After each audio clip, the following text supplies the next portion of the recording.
December 19th, 1944. Snow lashes the Ardennes like a living enemy, and at the center of the storm sits Bastonia, completely surrounded. Nearly 10,000 American soldiers of the 101st Airborne are trapped inside a tightening German ring, their ammunition running low, medical supplies nearly gone, and wounded men freezing in dark cellars as artillery hammers the town without pause. German tanks push closer through the forests, probing for silence along the perimeter, knowing that silence means empty rifles. The weather is brutal. Thick clouds and blizzards ground Allied aircraft, cutting off any hope of resupply from the air. Every hour that passes brings Bastonia closer to collapse. Hundreds of miles away, General Dwight D. Eisenhower stands over a map marked by the swollen Ardennes Bulge, exhaustion etched into his face as he asks the question no one wants to answer: how long can they hold? The reply is uncertain, days at best. If Bastonia falls, the German advance could split the Allied front, prolong the war, and cost thousands of lives. Eisenhower feels the weight of it all pressing down on him, the knowledge that the fate of those surrounded men rests on a single decision. Around him, advisors argue logistics and impossibilities, warning that winter roads, enemy pressure, and time itself make relief nearly unthinkable. Yet one name hangs in the room like a challenge: George S. Patton. Bold, relentless, and unpredictable, he may be the only commander capable of turning his army north fast enough to attempt a rescue. As the clock ticks and the storm rages, Eisenhower leans over the map, whispering to himself that America is counting on him, knowing that within days, perhaps hours, he must gamble everything on a move that history will either praise as genius or condemn as disaster. December 19th, 1944. At Supreme Headquarters Allied Expeditionary Force in Verdun, the Situation Room is heavy with silence. Maps cover the table, their edges curling from constant use, red and blue pins pressed into the Ardennes like wounds. Outside, snow continues to fall, muting the world beyond the windows. Inside, the war feels closer than ever. General Dwight D. Eisenhower stands at the head of the table, eyes fixed on Bastonia, completely encircled. The reports are blunt and unforgiving. The 101st Airborne is surrounded, outnumbered, and running out of ammunition, food, and medical supplies. Air resupply is impossible. The weather refuses to clear. Time is the enemy now. Eisenhower breaks the silence. How quickly can we mount a relief operation? The question hangs in the air. Generals glance at one another, calculating distances, fuel, frozen roads, traffic jams of armor and trucks stretching for miles. Finally, one officer speaks carefully. "Sir, under these conditions, at least a week. Possibly longer." Eisenhower's jaw tightens. "We don't have a week," he says quietly. 4 days. 4 days is all they have. The debate intensifies. Northern units are tied down. Southern forces are facing the wrong direction. Pivoting an entire army in winter, through snow-choked roads and enemy pressure, defies every rule of logistics. Staff officers point to maps, tracing supply lines that simply don't exist. Another general shakes his head. "Even if we move now, the roads won't hold." "Fuel alone," Eisenhower raises a hand, silencing him. He knows all of it. Every calculation leads to the same conclusion: Bastonia cannot be reached in time. And yet, doing nothing is unthinkable. Eisenhower feels the weight settle deeper on his shoulders, the knowledge that thousands of men are waiting in freezing cellars, trusting that someone somewhere is fighting for them. Then George S. Patton leans forward. He has been quiet, listening, eyes sharp, already miles ahead of the room. "I can attack," he says calmly. Heads turn. Patton continues, voice steady, almost casual. "I'll pivot 3 divisions north. 4th Armored will lead. We can be attacking in 48 to 72 hours. A murmur ripples across the table. Some officers exchange looks of disbelief. One whispers, "It's impossible." Eisenhower looks directly at Patton. "George," he asks, "can you genuinely do this?" Patton doesn't hesitate. "Yes, sir. I've already prepared contingency plans. If you give the order today, December 19th, we attack on the 22nd. The room goes still. Patton gestures toward the map, tracing a bold arc northward through snow and enemy territory. 100 miles. Frozen roads. Continuous movement. No margin for error. Eisenhower studies Patton's face, searching for doubt and finding none. Still, the stakes are enormous. He speaks slowly now, deliberately. If this fails, we lose the 101st. We lose Bastonia. The blow to morale could be catastrophic. Patton nods once. Understood, sir. But if we don't try, they're lost anyway. Papers rustle. A radio crackles with another grim report from the front. Outside, snow taps softly against the glass. Eisenhower feels the moral weight of command pressed down on him, every life balanced against a gamble that history may never forgive. Yet in Patton's certainty, he sees the only path forward. December 19th becomes December 20th, then December 21st. Orders are drafted. Timetables set. Fuel allocations recalculated. Units begin to turn north, engines roaring to life in the cold. The countdown is relentless. 48 hours, then 72. December 22nd is circled on the map like a final promise. Eisenhower gives the order, his voice firm despite the doubt he carries alone. Patton straightens, already thinking of the road ahead. As the meeting breaks, clocks tick loudly in the quiet room, marking each passing second. The decision is made. The impossible march is about to begin.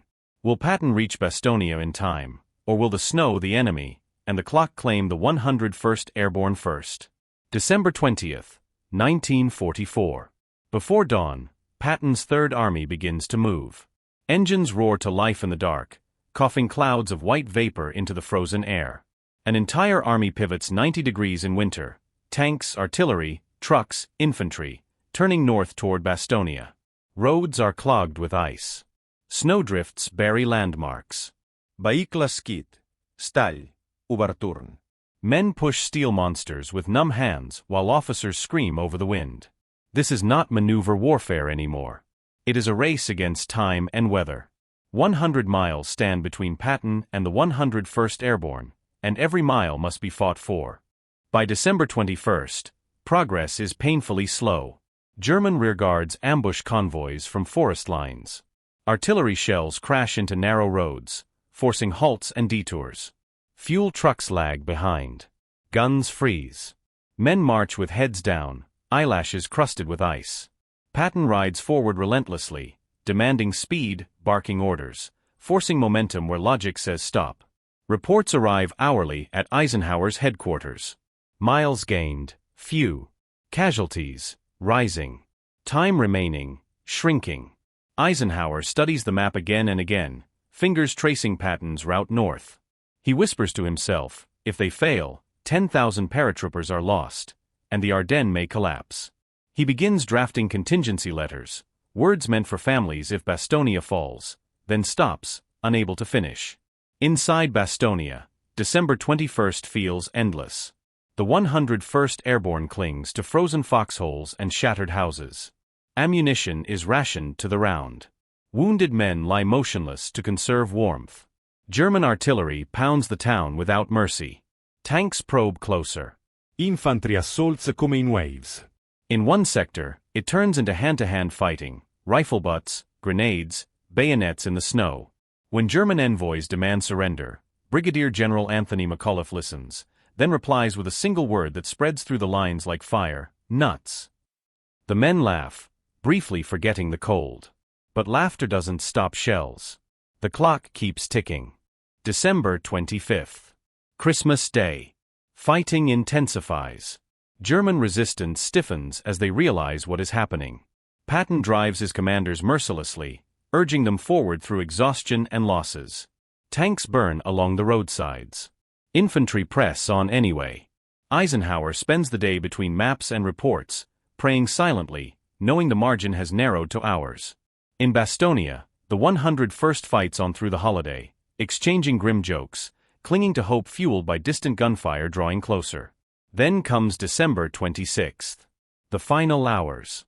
Patton's spearhead pushes through the last German positions south of Bastonia. The distance closes. The sound of American artillery rolls across the frozen fields toward the trapped town. Eisenhower stands frozen over the map, waiting for confirmation that will decide everything.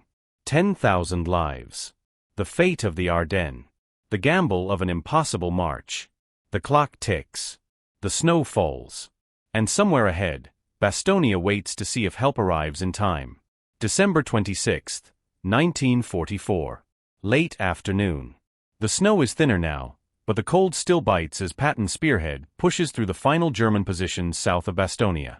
Men are exhausted beyond measure, faces hollow, uniforms stiff with ice, hands trembling from days without real rest. Tanks grind forward anyway, engines screaming as artillery crashes ahead of them, tearing open a path through frozen ground and enemy fire. German resistance flares desperately, but it is no longer confident. They feel it too. The pressure. The inevitability. After days of relentless marching and fighting, the impossible march is about to end. The final obstacles come fast. A narrow road choked with wreckage. A burst of machine gun fire from the treeline. American infantry fan out, moving through snow up to their knees, rifles raised, breath steaming in the cold air.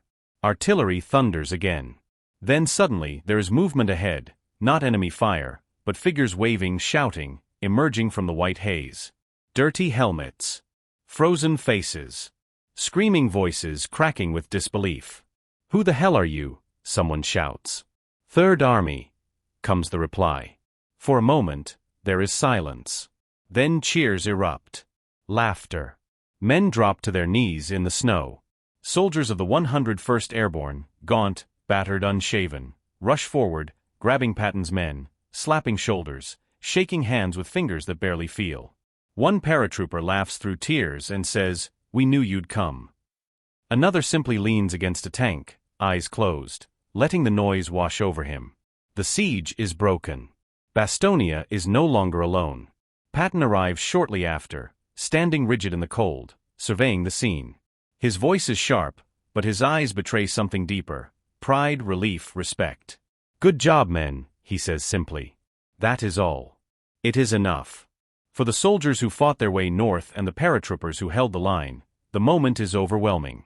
Days of fear and exhaustion collapse into a single truth: they survived. Miles away, at Supreme Headquarters, the phone rings. Eisenhower's aide hands it to him without a word. Eisenhower already knows what it means. He listens, shoulders tense, as Patton's voice comes through the line. "Ike," Patton says, gruff but steady, "we're through to Bastonia." For a long moment, Eisenhower cannot speak. The room fades. The map in front of him blurs. His shoulders finally drop, the tension of days releasing all at once. When he answers, his voice is quiet but firm. "Thank you, George." Patton shrugs off the praise even over the phone. "Just doing my job, Ike. The men did the real work." Eisenhower closes his eyes briefly, emotion breaking through his composure. "No, George," he replies. "You moved an army 90 degrees in a blizzard. You saved 10,000 lives. That's why you're invaluable."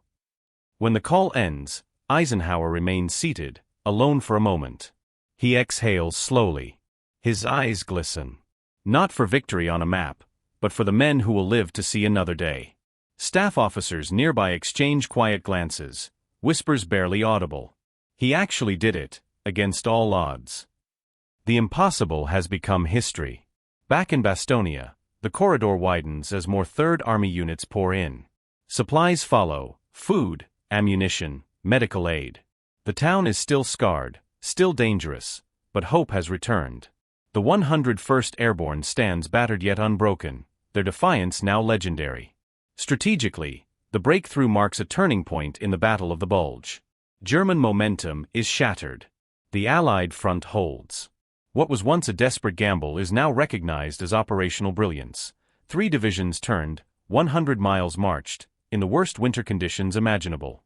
That night, as snow falls gently over the battlefield, Eisenhower reflects privately on what has been accomplished. Publicly, he will praise teamwork and resolve. Privately, he knows the truth. Bastonia was saved by audacity, speed, and human courage pushed beyond limits. Patton has not only relieved the 101st Airborne, he has preserved the entire Ardennes campaign.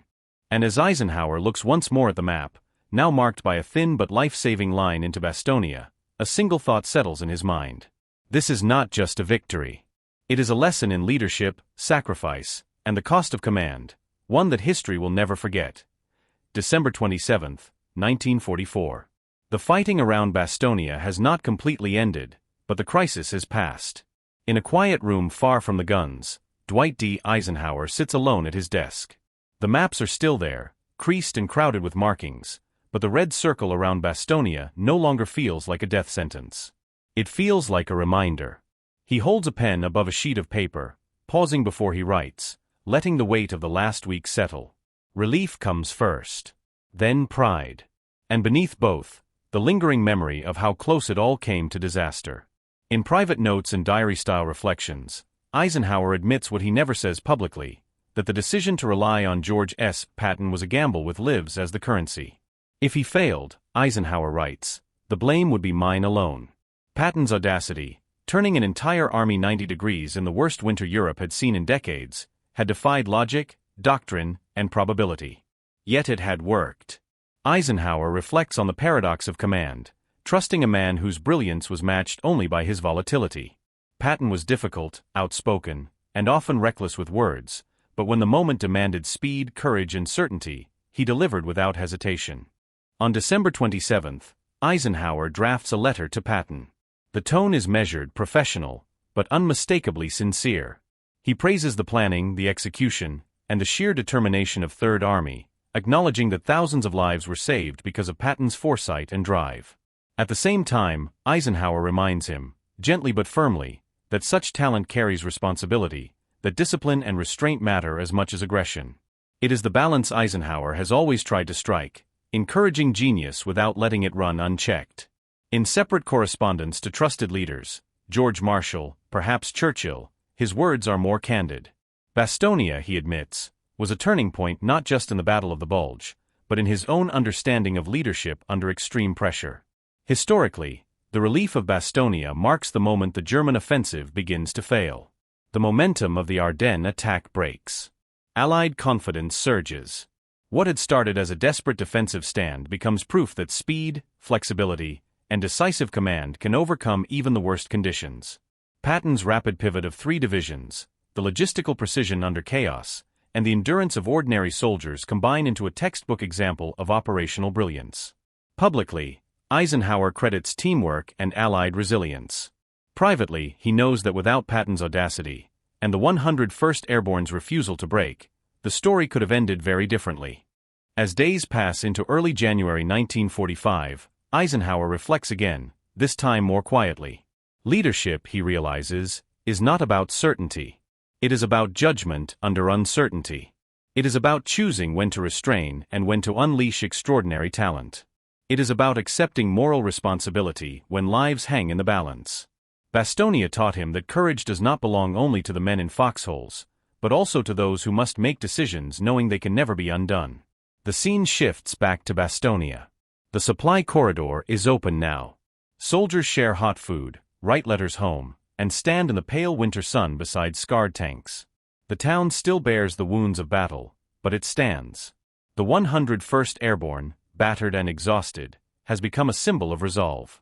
Third Army moves on, already chasing the next objective, the war still unfinished. Years later, in his memoirs, Eisenhower would write with calm clarity about those days in December. He would speak of Patton's relief of Bastonia as a vindication of trust, a demonstration of operational excellence, and a reminder that extraordinary ability must sometimes be managed, not constrained. History would remember the victory. Eisenhower would remember the tension, the sleepless nights, the ticking clock, and the men who made the impossible possible. Because in the end, wars are not won by plans alone. They are won by courage under pressure, by audacity when caution fails, and by leaders willing to shoulder the weight of impossible decisions. That is the legacy of Bastonia, and the lesson it leaves behind.